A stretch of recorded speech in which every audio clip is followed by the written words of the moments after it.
दिगंबरा दिगंबरा श्रीपादवल्लभ दिगंबरा. श्री स्वामी समर्थ, श्री गुरुदेव दत्त. सर्वात आधी आपल्या चॅनलवर तुमच्या सर्वांचं खरंच खूप खूप मनापासून स्वागत. तर आज आपण गुरुचरित्रामधील अध्याय 18 बघणार आहोत. या अध्यायामध्ये आपल्याला जी काही भक्तिपूजा आपण करत असतो, जो धावा आपण परमेश्वराचा म्हणजेच आपल्या महाराजांचा करत असतो, त्या हाकेला आपले स्वामी महाराज कसे धावून येतात आणि पूर्वजन्मीचा पाप पुण्याचा जसा ठेवा असेल त्याप्रमाणे आपण आपले कर्म कसे भोगत असतो हे बघणार आहोत. तर पूर्वी पंचगंगेच्या तीरी, ज्याला आता नृसिंहवाडी असे म्हणतात, त्या ठिकाणी नृसिंह सरस्वती 12 वर्ष राहिले. या पंचगंगा नदीची थोरवी फार आहे. शिवा, भद्रा, भोगावती, कुंभी व सरस्वती या नद्या मिळून पंचगंगा नाव प्रख्यात झाले आहे. श्री गुरूंनी गुप्तपणे राहण्यासाठी हे स्थान निवडले. त्या तीर्थक्षेत्राचा उपयोग पुढे भक्तजनांचा उद्धार करण्यासाठी होणार म्हणून श्री गुरु तेथे प्रकट झाले. तेथे असताना श्री गुरु भिक्षेसाठी अमरापूर गावात रोज जात असत. त्या गावात एक ब्राह्मण वेदाभ्यास करणारा होता. त्याची स्त्री पतिव्रता होती. तो ब्राह्मण केवळ ब्राह्मणांकडूनच कोरडी भिक्षा घेत असे व आपली उपजीविका चालवत असे. सात्विक वृत्तीने नित्यकर्म करीत असे. त्याच्या घरासमोर म्हणजेच दारापाशी एक मोठा घेवड्याच्या शेंगाचा वेल होता. त्या वेलाच्या शेंगा कधी कधी गावात भिक्षा मिळाली नाही तर तो उदरनिर्वाहाच्या कामी येत असत. एके दिवशी श्री गुरु त्या विप्राच्या घरी भिक्षेसाठी गेले. त्याने त्यांचे आदराने स्वागत केले आणि भक्तीने षोडशोपचारे पूजा करून घेवड्याच्या शेंगाची भाजी करून भोजन दिले. श्री गुरूंनी ब्राह्मणाला आशीर्वाद दिला की आता तुझे दैन्य दूर झाले, दारिद्र्य दूर झाले, आता सुखाने संसार कर असे म्हणून जाताना अंगणातील दाराजवळचा वेल तोडून टाकला व आपण संगमावर निघून गेले. हे पाहून त्या ब्राह्मणाची पत्नी व मुले त्या यतीश्वराला दोष देऊ लागले. तो ब्राह्मणही संतप्त झाला. आपले दैव जसे असेल तसे होईल तो आपल्या बायका मुलांची समजूत घालू लागला. पूर्वजन्मीच्या पाप पुण्याचा जसा ठेवा असेल त्याप्रमाणे आपण आपले कर्म भोगतो. दुसऱ्यांना दोष देणे मूर्खपणाचे आहे.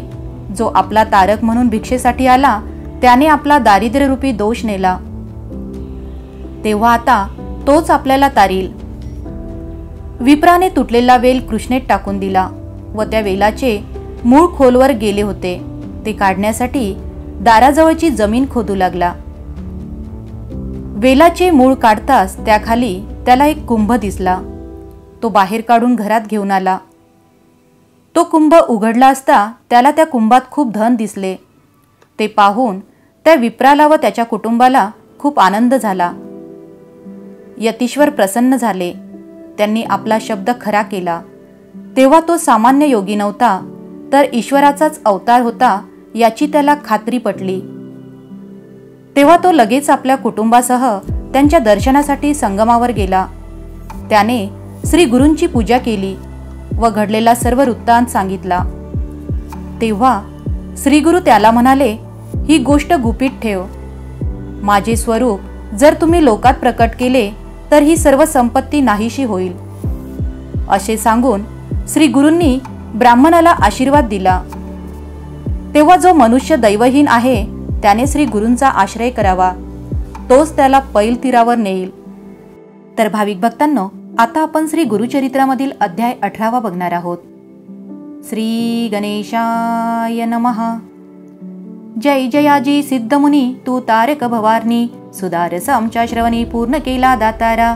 शिष्यवचन ऐकोनी संतोषला सिद्धमुनी, सांगत असे विस्तारोनी ऐका श्रोते एकचित्ते. भिल्लवडी स्थान महिमा निरोपिली अनुपमा, पुढील चरित्र उत्तमा सांगेन एका एकचित्ते. क्वचित काळ तये स्थानी श्री गुरु होते गोपेनी, प्रकट झाले म्हणून पुढे निघाले परियेसा. वरुणा संगम असे ख्यात दक्षिण वाराणसी म्हणत, श्री गुरु आले अवलोकित भक्तानुग्रह करावया. पुढे कृष्ण तटाकात श्री गुरुतीर्थ पावन करीत पंचगंगा संगम ख्यात तेथे राहिले द्वादशाब्दे कुरुवर ग्राम गहन कुरुक्षेत्र तेची जान पंचगंगा कृष्णा संगम अत्युत्तम परियेसा कुरुक्षेत्री जितके पुण्य तयाहुनी अधिक असे जान तीर्थे असती अगम्य म्हणून राहिले श्री गुरु पंचगंगा नदी तीर प्रख्यात असे पुराणांतर 5 नामे आहे ती थोर सांगेन ऐका एकचित्ते शिवा भद्रा भोगावती कुंभी नदी सरस्वती पंचगंगा नामे ख्याती महापातके संहारी ऐसी प्रख्यात पंचगंगा आल्या कृष्णाची ये संगा प्रयागावुनी असे चांगा संगमस्थान मनोहर अमरापूर म्हणजे ग्राम स्थान असे अनुपम्य जैसा प्रयाग संगम तैसे स्थान मनोहर वृक्ष असे औदुंबर प्रत्यक्ष जाना कल्पतरू देव असे अमरेश्वरू तया संगमा थोरी अमरेश्वर सनिधानी वसती 64 योगिनी शक्ती तीर्थ निर्गुणी प्रख्यात असे परियेसा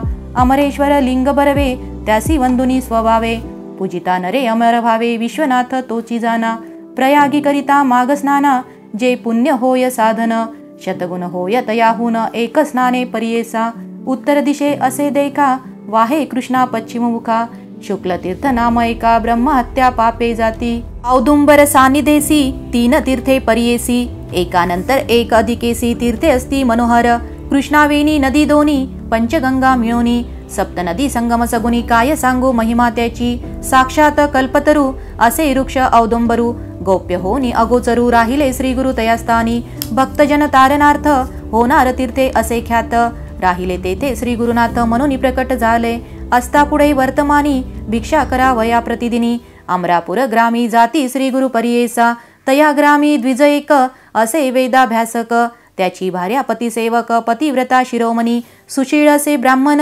शुष्क भिक्षा करी आपण कर्ममार्ग आचरण असे सात्विक वृत्तीने तया विप्र मंदिरात असे वेल उन्नत शेंगा निगती नित्य बहुत त्याने उदरपूर्ती करी एखाद्या दिवशी ब्राह्मणासी चरून मिळे परियेसी शेंगा ते रांधोनी हर्षी दिवस क्रमी येणे परी ऐसा तो ब्राह्मण दरिद्री याच करवुती उदरभरी पंचमहायज्ञ कुसरी अतिथी पूजा भक्तीने वर्तता श्री गुरु ऐके दिवशी तया विप्र मंदिरासी गेले आपण भिक्षेसी नेले विप्रे भक्तीने भक्तिपूर्वक श्री गुरुसी पूजा करी जो षोडशी घेवडे शेंगा बहुवसी केली होती पत्रशाखा नैवेद्य भिक्षा करुनी ब्राह्मणासी आश्वासिती गुरु संतोषी गेले तुझे दारिद्र्य दोषी म्हणून निगती तयेवेळी तया विप्राच्या गृहात जो का होता वेल उन्नत घेवडा नामे विख्यात अंगण सर्व वेष्टिले तया वेलाचे बुडमूळ श्री गुरुमूर्ती छेदती तात्काळ टाकोनी देती समूळ गेले आपण संगमासी विप्रवनिता तया वेळी दुःख करीती पुत्र सकळी म्हणती पहा हो दैव बळी कैसे देव केले आम्ही तया यतीश्वरासी काय उपद्रव केला त्यासी आमचा ग्रास छेदुनी कैसी टाकून दिला भूमीवरी ऐसे परी तेनारी दुःख करी नाना परी पुरुष तिचा कोप करी म्हणे प्रारब्ध प्रमाण म्हणे श्रेयसी तये वेळी जे जे होणार तया काळी निर्माण करी चंद्रमौळी तया आदिन विश्वजान पूर्वजन्मीचे निक्षेपन सुकृत अथवा दुष्कृत जान आपले आपणाची भोगणे पुढल्यावरी काय बोल आपुले दैव असतावने पुढल्या बोलती मूर्खपणे जे पेरिले तेची भक्षणे कौनावरी बोल सांगे बोल ठेविती यतीश्वरासी आपले आर्जव न विचारिसी ग्रास हरितला म्हणतसी अविद्यासागरी बुडोनी तो तारका आम्हासी मनोनी आला भिक्षेसी नेले आमचे दारिद्र्य दोषी तेची तारिले आमुते तया वेलाचे मूळ थोरी जे का होते अपुले द्वारी काढू म्हणती द्विजवरी खनिता झाला तयावेळी काढिता वेल मुळासी लादला कुंभ निदानेसी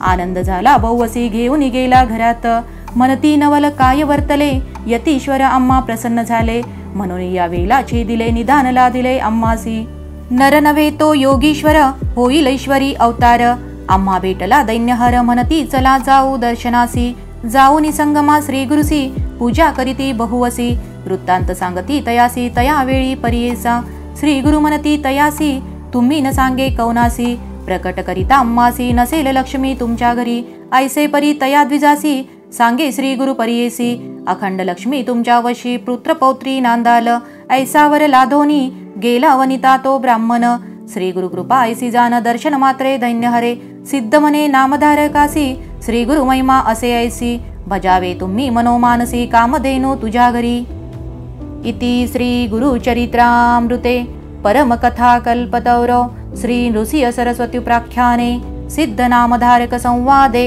अमरापुरमहिमानं द्विजदैन्यहरणम् अष्टदशोऽध्यायः।